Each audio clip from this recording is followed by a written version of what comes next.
तर ती उष्टावळी खाता ईश्वर, पण कशाच्या माध्यमातून? चिंतनाच्या. ज्या जीवनामध्ये चिंतन प्राप्त झालं त्या जीवनाच्या प्रत्येक जीवामधलं दुःख नष्ट होणार आणि ते दुःखच म्हणजे प्रसाद आहे आणि तेच दुःख उच्चिष्ट झालेलं कृष्ण सुद्धा ग्रहण करत असतो आपण. मात्र चिंतन पक्क असलं पाहिजे. करीती नामाचे चिंतन गडी कान्होबाचे ध्यान.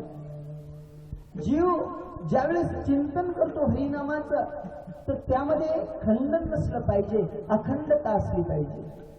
माणूस ज्यावेळेस साधनेच्या मार्गावरती पाऊल टाकतो तर तो ही आशा धरून असतो की मला केव्हा तरी मुक्ती मिळेल, मला कधीतरी मोक्ष मिळेल. आणि तो आशा का धरतो?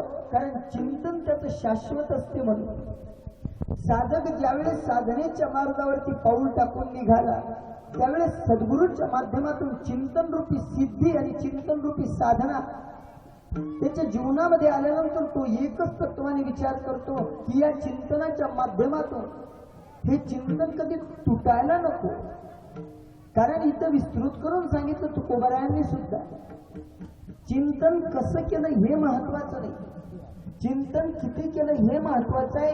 चिंतन जेवढं जास्त झालं तेवढ्या लवकर मी प्राप्त होतो. विठार